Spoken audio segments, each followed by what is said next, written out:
Hi there. Welcome back to the wild world of sediments and sedimentary rocks. This is part 4. You should have already gone through parts 1, 2, and 3. In part 4, we will discuss everything from the creation of sediment to the formation of sedimentary rocks. The picture, I'm standing in the area of the Palo Duro Canyon in the panhandle of Texas.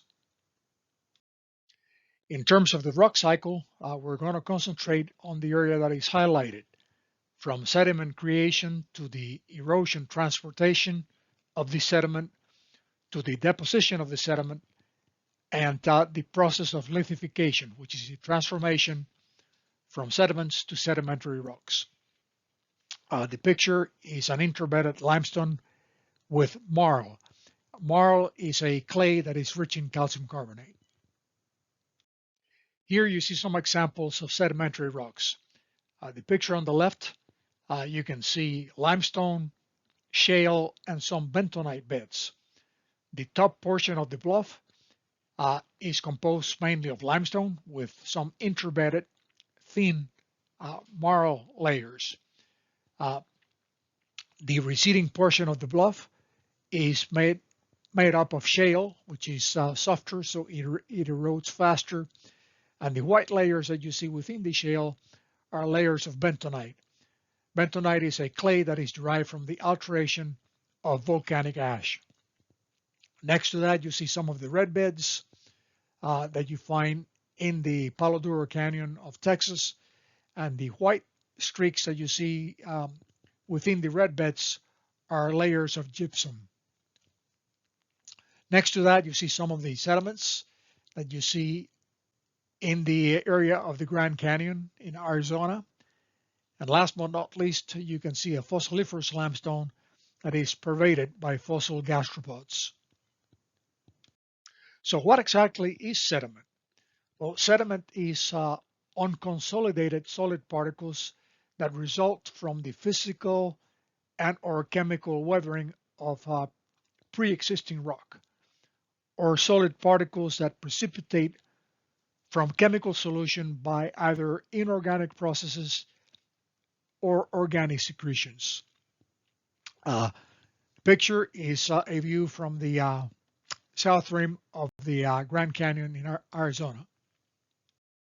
The progression of sediment, or from sediment to sedimentary rock, starts with the creation of sediment and then the erosion transportation of this sediment from its place of origin to its resting place.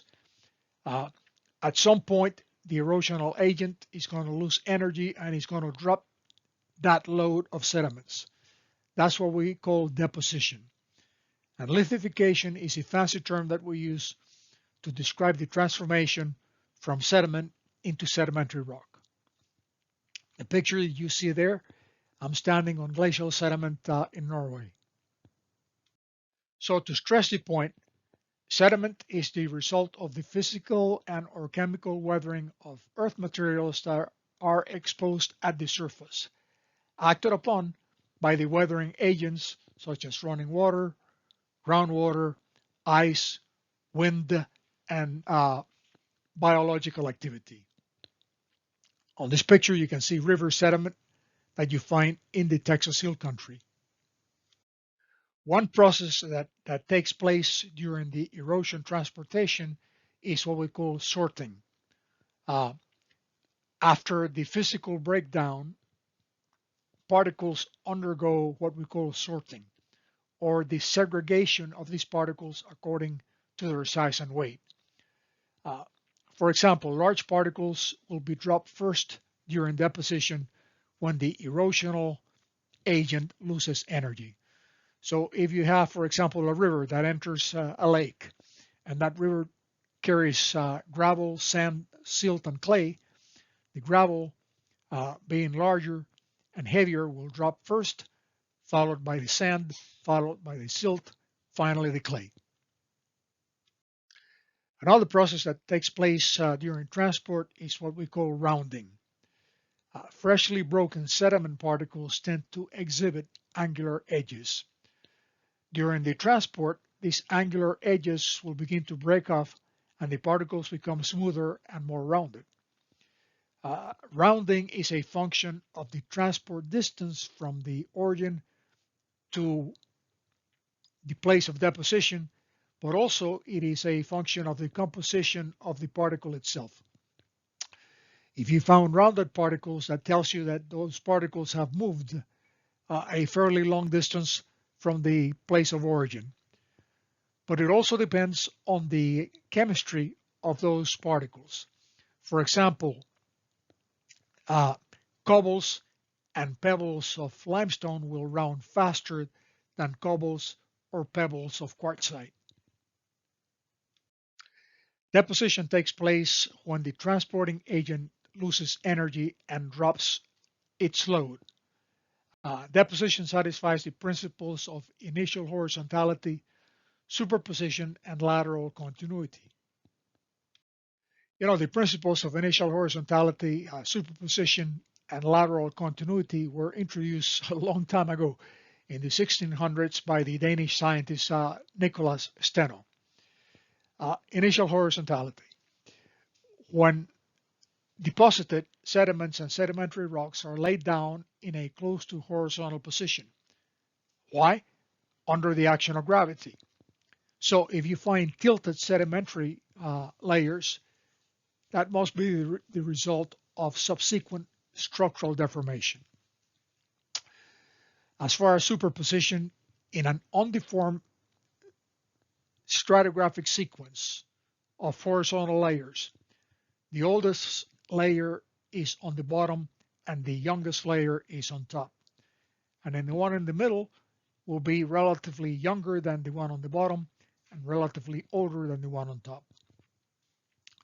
As far as initial, or I should say lateral continuity is concerned, sedimentary layers initially extend laterally in all directions until the material that makes them up runs out or the layers are truncated by some form of geologic structure.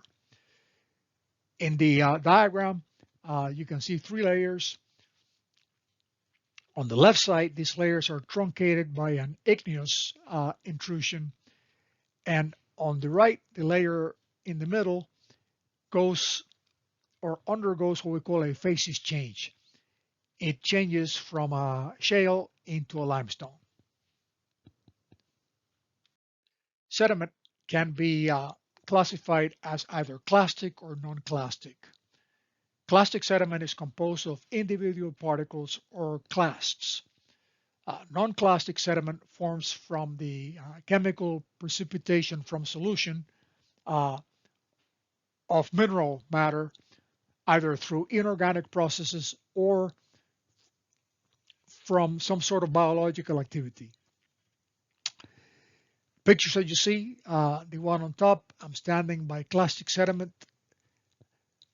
in the island of Maui in Hawaii, and the picture on the bottom is a faulted limestone interbedded with marl beds that you find along the Bosque River in the city of Waco in Texas. And as I stated before, lithification is the process of transformation of sediment into sedimentary rocks. Lithification is accomplished through compaction, cementation, recrystallization, chemical precipitation, or organic secretions. The picture on the left are some sedimentary layers as seen in the Texas Panhandle. In describing classic sediment, we must define the particle size. And the typical scale that we use is called the Wentworth scale. For example, a boulder is defined as a particle whose diameter is larger than 256 millimeters. A cobble lies between 256 and 64 millimeters. A pebble between 64 and 2 millimeters. A sand-sized particle ranges from 2 millimeters to 1/16 of a millimeter. Silt-sized particles range from 1/16 of a millimeter to 1/256 of a millimeter. And clay particles are anything less than 1/256 of a millimeter. I should point out to you that in rock mechanics and soil mechanics, clay size is defined as particles that are less than 2 microns in diameter, 1 micron being 1/millionth of a meter.